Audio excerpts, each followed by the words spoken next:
Hello everyone, this is Money Mom. Welcome to the channel. Today I want to chat with you guys, in my opinion, the best financial advice I can give you. Let's get started and talk about it. Now many of you may be saying, what do you mean, Money Mom? Are you really qualified to give us financial advice? And the answer is, really I'm not. This is merely my opinion, and these videos are always for entertainment purposes. Always talk to an expert and do your own research. I'm just giving opinion from my life experiences, hard lessons I've learned along the way. The first one is the hardest lesson.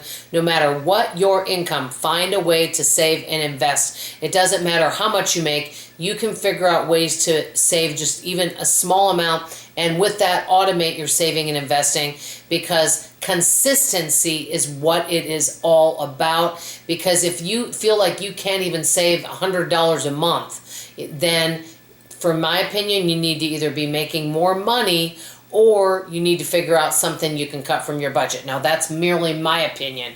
It depends on your lifestyle. If you're single, married, how many people are in your family, where you're living, a lot of different factors. But my personal opinion is I really am a big believer in saving and investing at least 10% of your income.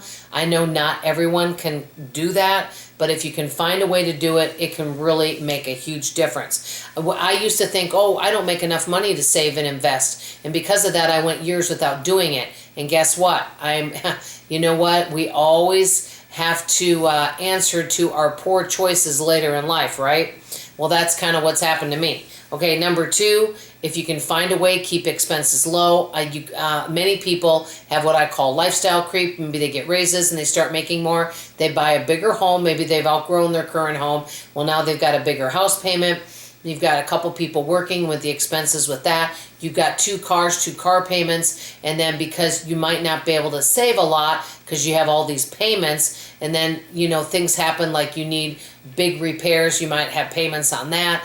And so you think you're making a lot of money, but a lot of that money is going to taxes and also a bigger house payment, repairs, car insurances, house insurance, house taxes, and all of that, including car payments. It can really add up. So if you can find a way to keep your expenses lower, that way if somebody loses a job, it's not so bad. Like when we bought this house, I made sure that our house payment wasn't good. And of course, this was back in the 90s, a lot different.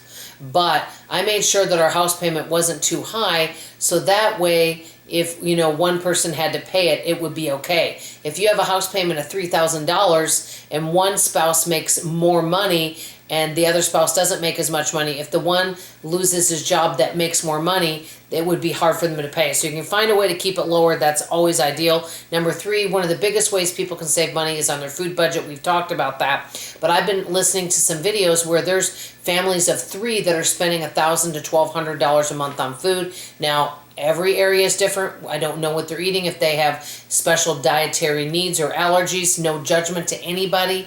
I'm just more concerned about keeping mine lower. But take a family that usually spends $1,000.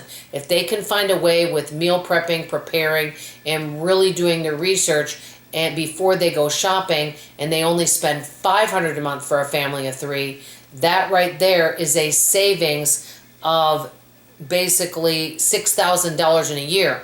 Let's say that they think they have to have a car payment. If they do that over 5 years and put that money in savings, there they have $30,000. They can go buy a car. Now, some of you might be saying, why would you spend $30,000 on a car? I'm just giving an example, and it depends on the vehicle. So they could maybe go buy a vehicle with that and pay cash for it just from saving money on those groceries. So grocery budget is one big way that people can save. I could do better on mine, but I feel like we do pretty well. We spend less than what the thrifty plan says. And so, we spend around $500 for 3 people, and that includes everything, and we don't go out to eat generally.